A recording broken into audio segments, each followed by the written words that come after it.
Des sitars aux guitares, la diversité a toujours sa place sur scène. Nous sommes fiers de soutenir plus de 60 festivals de musique et de culture virtuels qui réunissent les artistes et le public de toutes les communautés.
La vue est magnifique.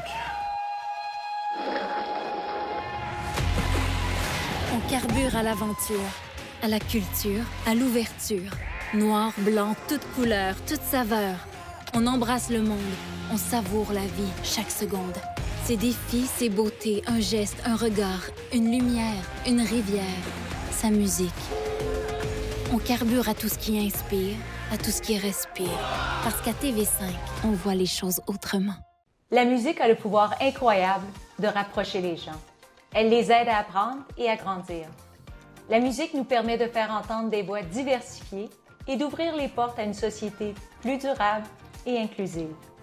C'est pourquoi nous appuyons la musique, les musiciens, les cérémonies de remise de prix et les festivals d'un océan à l'autre, dans la vraie vie et aussi virtuellement.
Bonjour à toutes et à tous et bienvenue à ce nouvel atelier de cuisine dans le cadre de la série culinaire que vous présente le Festival Orientalis dans son édition numérique. Nous sommes très heureux aujourd'hui de vous accueillir ici à Montréal devant le restaurant irakien La Petite Maison, un petit restaurant familial qui est tenu par le chef Adham et sa maman. Vous l'avez donc compris, nous faisons escale aujourd'hui en Irak. Nous allons aller découvrir et faire découvrir à nos papilles gustatives la richesse des différents plats irakiens, leur signification et pourquoi pas leur histoire. Chef Adham nous prépare une bonne surprise à déguster tous ensemble. Vous à la maison, on vous invite aussi à le faire, à le préparer ce repas. La description des ingrédients sera listée en bas de la vidéo. Que vous soyez ici à Montréal ou partout dans le monde, vous pouvez le faire, mais vous pouvez aussi venir directement les découvrir ici, ainsi que plusieurs autres mets savoureux qui sont préparés entre les Tigres et l'Euphrate en Irak. Donc, allons tout de suite découvrir ce que chef Adham va nous préparer et apprenons ensemble les différentes richesses de la cuisine irakienne à la petite maison. En tout cas, moi, j'ai bien hâte et je sens qu'on va vraiment se régaler. On y va tout de suite ? Donc nous sommes très heureux d'être avec vous, d'être parmi vous dans le restaurant La Petite Maison. Merci beaucoup de nous accueillir. Merci à vous, je suis vraiment heureux d'être capable de présenter un repas irakien aujourd'hui. Avec un repas irakien Ouais. typique. Typique, exactement. Et un repas irakien qui a quel âge? Oh, ça date jusqu'au début, à peu près 7000 ans à peu près. 7000 ans. Donc en fait, on peut dire qu'on revient en Mésopotamie. On fait un voyage culinaire, mais un voyage historique aussi. Aujourd'hui, la recette que nous propose Chef Adham s'appelle Masgou. masgouf. Donc masgouf de la racine arabe sagef, le toit. Et pourquoi le nom masgouf? Parce que le poisson va être battu sur le feu direct. D'accord. Ça va être de haut moyen qui c'est indirect. Donc c'est ça, donc ça fait un toit sur le feu, donc c'est pas, il n'est pas posé directement sur la chaleur. Non. Et c'est un poisson qui se cuit donc sur du charbon. Traditionnellement en Irak, ça se cuit sur quoi? C'est sur le bois. C'est sur du Qu'est-ce bois. qu'il faut, on le met au bois au milieu. Mhm. Il fait un cercle avec le poisson à l'extérieur. Ok, et donc ça fait vraiment... Ils ont essayé de garder le poisson comme on le faisait en avant, D'accord. la plus possible. D'accord, donc en fait, c'est pas seulement la recette, c'est aussi la façon de cuisiner qui date d'il y a 7000 ans, donc, dans l'ancienne Mésopotamie.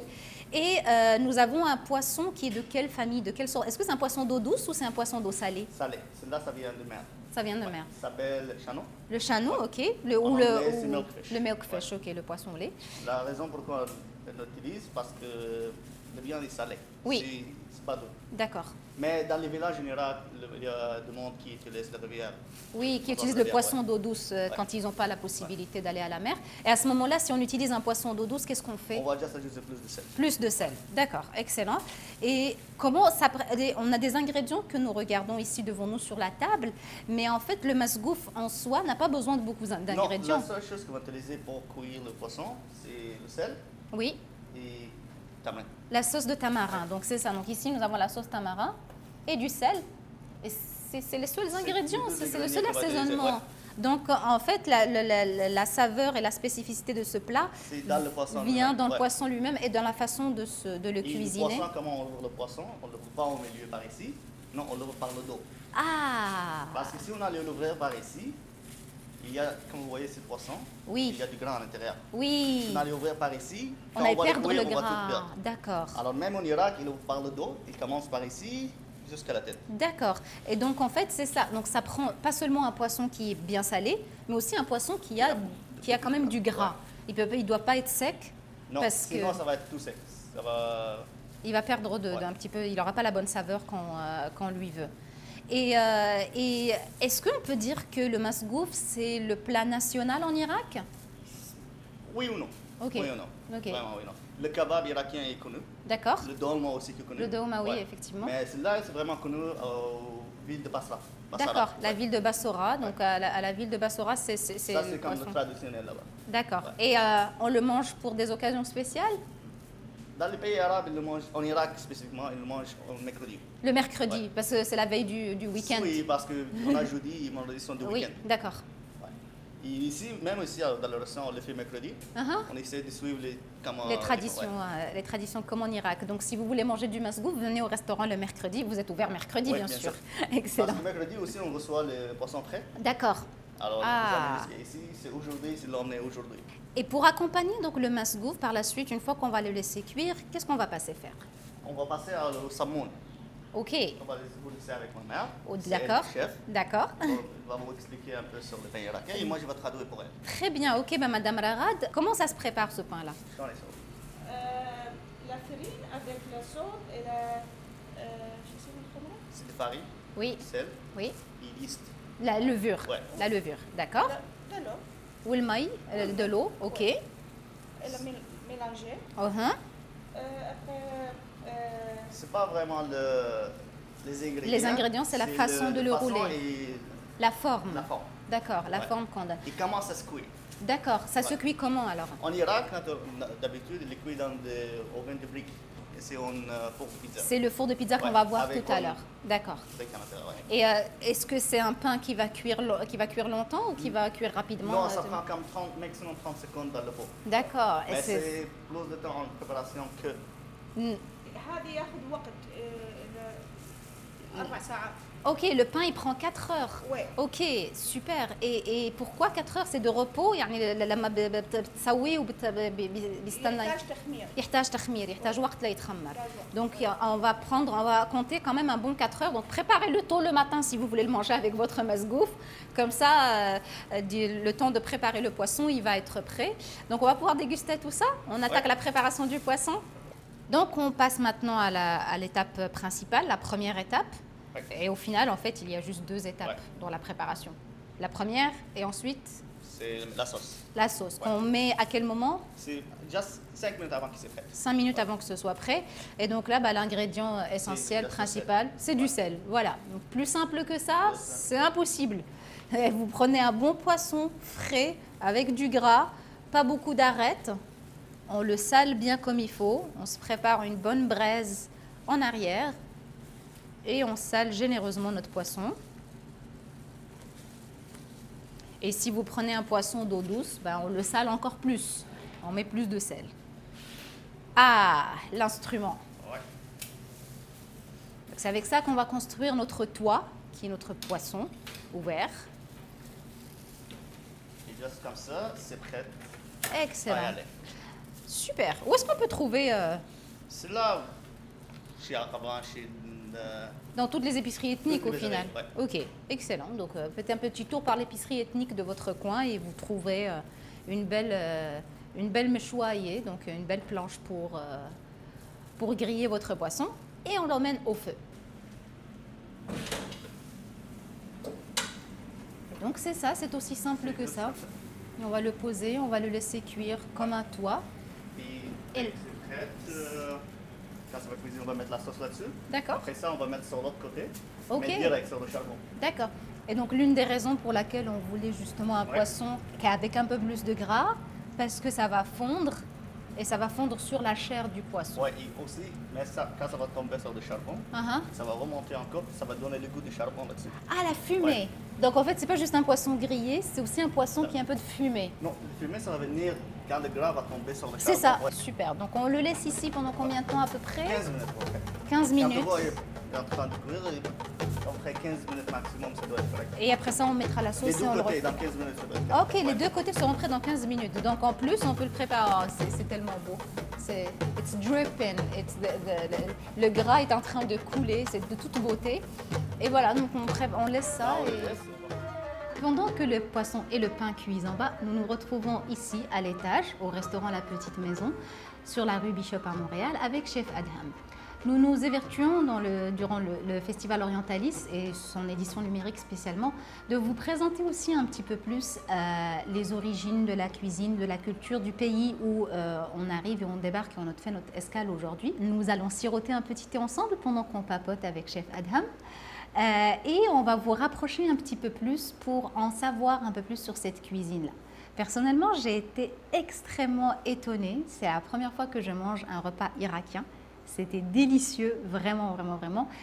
Donc, comment tu définirais c'est quoi le rapport d'un Irakien ou des Irakiens avec la nourriture? What does food mean for Iraqi people? What does it represent? Nourriture, pour nous, c'est le temps où toute la famille s'assoit ensemble. It's more like the time where all the family come together. Tu as quitté l'Irak quand tu avais quel âge? 11 ou 12. 11 ou 12 ans. Quels seraient tes souvenirs culinaires de cette époque-là, de ton enfance en ayant grandi là-bas? La meilleure chose que j'aimais faire en Irak, c'est la pêche. La pêche. Ouais, c'est une des raisons pourquoi j'aime le poisson. Alors, j'ai beaucoup de mémoire en allant à la pêche. Ça, c'est le petit mémoire que j'irais d'Irak. Tout seul? Avec mon père. Avec ton père, d'accord. Et c'est une activité que quand les enfants font régulièrement? Non. C'est quelque chose que le monde fait rare là-bas. C'est vraiment rare, mais lui, il aimait la pêche aussi. D'accord, c'est génial. Est-ce que vous pêchez un peu ici à Montréal? Oui, moi j'adore la pêche. Je pêche partout. D'accord, c'est super.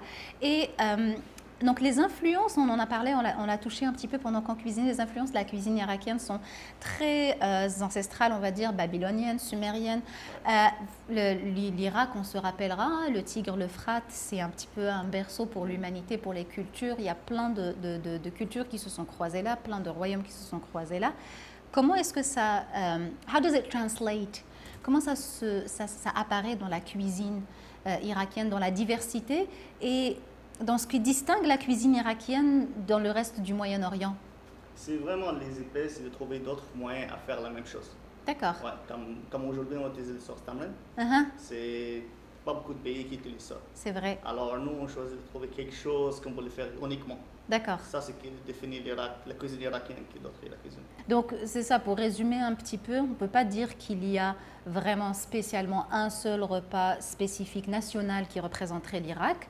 Peut-être un seul, mais la spécificité c'est qu'historiquement l'Irak, les régions sont diversifiées. Il y a du poisson partout au pays à cause justement du Tigre et de l'Euphrate. Grâce au Tigre et à l'Euphrate, il y a du poisson partout. Chaque région, comme il n'y avait pas trop d'échanges, chaque région préparait ce qu'elle avait sous la main. Donc le nord, ils avaient un peu plus de blé, de boulgour, des céréales dans ce sens-là. Et le sud avait plus de riz. Donc, il y a des différents plats qui sont spécifiques à chaque région. L'idée que vous avez eue d'ouvrir le restaurant de la Petite Maison ici à Montréal, c'est quoi qui vous motivait pour l'ouvrir ici? Il y a pas notre restaurant irakien, mais aussi de présenter la culture irakienne à des autres cultures qui sont ici. D'accord. Ouais. On voulait montrer au monde que la culture irakienne ou le pays Irak a des choses à offrir. Et est-ce que vous n'avez pas déjà fait ça justement un petit peu dans le passé, peut-être dans l'édition 2018 ou 2019 du Festival Orientalis? On a déjà participé. Ouais. D'accord. Ouais, on a présenté l'Irak. C'est un moment que je vais toujours me souvenir parce que c'était extraordinaire. C'est vrai. Ouais. C'était au Vieux-Port, hein. Oui. Donc on était au Vieux-Port, on se retrouvait tous. Et donc, qu'est-ce qu'il y avait en plus de la nourriture? Donc, qu'est-ce qu'il y avait dans le stand pour représenter, pour parler de l'Irak? On a présenté la musique, la danse. J'aimais comment tous les autres pays sont venus ensemble pour danser autour de la musique irakienne. Parce qu'effectivement, il y a les autres pays aussi qui sont représentés autour. C'est vraiment qui donne une chance, pas juste aux Irakiens, à tous les autres pays de présenter qu'est-ce qu'ils ont. Montrer leur diversité à tout le monde. C'est ça que j'adore. D'accord. Moi, je dirais personnellement pour moi, pour ma part, on ne m'a pas posé la question, mais je vais répondre quand même. J'aime bien qu'on puisse voyager dans un même site, une même place, de pouvoir visiter les différents pays en faisant une sortie. Et puis en plus, c'est sur 4 jours. Donc si jamais on ne les a pas tous vus, on peut toujours revenir le lendemain pour le revoir. Avant de clôturer, j'aimerais savoir pour toi, how do you see the future of Iraqi cuisine, especially here in Montreal? If we want to talk about influences or fusions that you would see of Iraqi cuisine, like would we think about serving a falafel sandwich with a poutine maybe someday, or like how do you see that marriage? Well, actually, we were thinking about making kebab poutine actually. Kebab poutine. Oh, that sounds delicious. Still in the process. Okay. Donc maintenant, on passe à préparer le pain pour pouvoir le mettre au four. Ouais. Le four est déjà chaud. Ouais. Nous l'avons préchauffé à combien à peu près? 650 Fahrenheit. 650 Fahrenheit, vous ne pouvez pas le faire à la maison. Venez le manger directement ici au resto. Alors qu'est-ce qu'on fait? C'est quoi les étapes? Alors, on va juste mettre un peu de farine. D'accord. Et ça, on va placer le pain ici, là-dessus. On va mettre deux à la fois. D'accord. Après ça, de l'eau avec de farine. C'est un mélange d'eau avec de la farine. Ouais. D'accord. Juste pour que ça soit un peu crispé. D'accord, donc on va badigeonner la surface du pain avec ce mélange pour que ça colle, j'imagine, un petit peu, et pour que ça donne un peu de crunchy, C'est juste pour que la sésame colle là-dessus. D'accord, pour que les grains, parce qu'on va venir mettre les grains de sésame maintenant, Ouais. n'est-ce pas? Alors après ça, on va juste mettre le sésame. Et là, c'est prêt à rentrer au four. C'est excellent. Donc on va aller au four. Et ça va être prêt en combien de temps? Ça prend 1 minute maximum. 1 minute. Temps record. Let's go.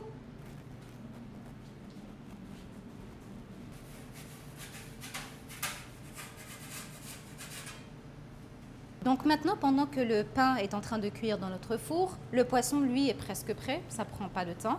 Et donc, on va le badigeonner avec une petite sauce. Ouais. C'est sauce tamarin avec de l'eau. Sauce tamarin et de l'eau et un peu de sel. Ouais. Et on fait ça au goût selon qu'est-ce qu'on préfère. Excellent. Ben donc, ça se met du côté de la chair, du côté sur le ventre, en fait. Et après, on va le flipper sur le dos. Le côté de dos, ça se mange pas. D'accord. Ouais. Excellent. Ben allons-y. Ouais. Ça y est, notre poisson est prêt. Ouais. Notre pain est prêt. On a hâte de déguster tout ça. Oui. On va aller le chercher. On va aller chercher le poisson. Excellent. Allons-y.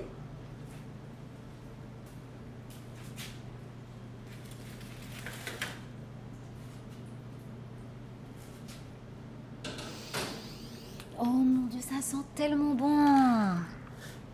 Oh. Waouh, ça sent vraiment le poisson à l'état pur. Ouais, on a hâte de goûter. Poisson, sel et tamarin. Le tamarin, parfait. Et comment on présente ça à nos invités, à nos convives? Oignon beurre. Parfait. Avec oignon beurre. Ça dépend de le goût de la personne, comment elle aime. D'accord. Et un peu de piment. D'accord. Citron pour le monde qui n'aime pas vraiment le goût du poisson. Alors, je préfère de mettre un peu de citron là-dessus. D'accord. Et le amba. Et le ambar. C'est un amba.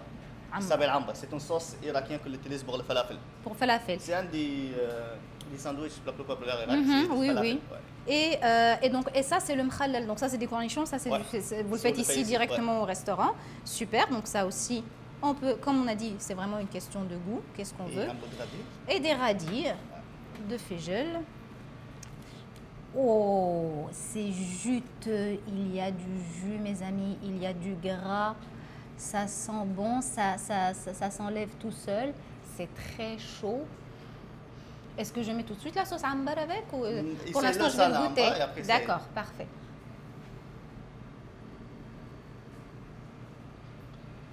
Oh my God.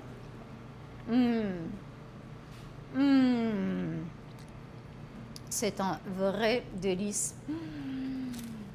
On en mangerait tous les jours, pas seulement le mercredi. Alors, avec un petit peu de sauce ambar. Oh, wow! Ça, c'est la meilleure partie que je préfère. Ah, ouais, une petite astuce du chef. Ouais. Et pourquoi? C'est là où il y a le plus de gras et le plus de goût. C'est la meilleure partie dans le poisson et il y a le plus de gras. Ouais, ben, c'est ça. À la maison, vous le savez maintenant. Venez découvrir une multitude de recettes différentes d'Irak. Et nous aussi, on adore ça. On vous invite à venir, vous aussi, en faire l'expérience. Et le menu est très diversifié. Ouais. Hein. Il y a beaucoup de choses au menu. Vous venez en famille, vous allez pouvoir goûter des choses différentes. Nous n'y sommes pas attaqués, mais il y a aussi les desserts, il y a aussi les boissons typiques d'Irak. On a un poisson qui c'est la banane arabile, c'est du yogourt fumé. D'accord. Ouais, du yogourt fumé. Ouais. Très intéressant. C'est des choses que le monde... Oh. Mais c'est doit d'essayer, toujours d'essayer. D'accord. C'est des choses que vous devez essayer. C'est parfait. Bah, écoutez, nous, on vous remercie à tous, cher public d'Orientalis. On vous remercie de nous avoir accompagnés encore pendant cet atelier de cuisine dans le cadre des séries culinaires que vous présente le Festival Orientalis avec son édition numérique. On remercie encore une fois Chef Adham. On remercie Madame Rarad de nous avoir reçus au restaurant La Petite Maison à Montréal. On vous remercie de nous avoir suivis et de continuer de nous suivre. On vous dit au prochain atelier. Tenez bon. Préparez-le, ou alors encore mieux, venez le manger directement au restaurant préparé par Chef Adham. À la prochaine.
Des sitars aux guitares, la diversité a toujours sa place sur scène.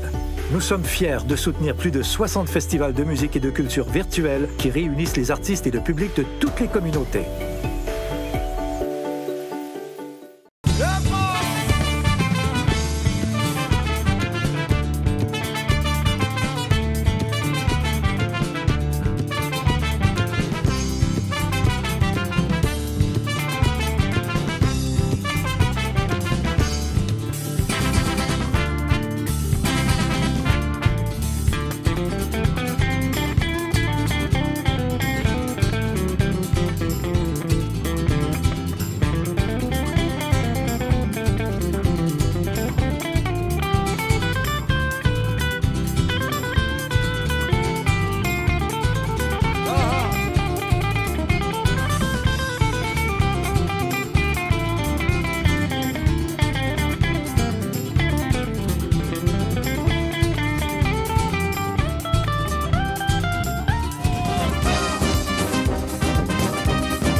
La vue est magnifique. On carbure à l'aventure, à la culture, à l'ouverture. Noir, blanc, toutes couleurs, toutes saveurs. On embrasse le monde, on savoure la vie chaque seconde. Ses défis, ses beautés, un geste, un regard, une lumière, une rivière, sa musique. On carbure à tout ce qui inspire, à tout ce qui respire. Parce qu'à TV5, on voit les choses autrement. La musique a le pouvoir incroyable de rapprocher les gens. Elle les aide à apprendre et à grandir. La musique nous permet de faire entendre des voix diversifiées et d'ouvrir les portes à une société plus durable et inclusive. C'est pourquoi nous appuyons la musique, les musiciens, les cérémonies de remise de prix et les festivals d'un océan à l'autre, dans la vraie vie et aussi virtuellement.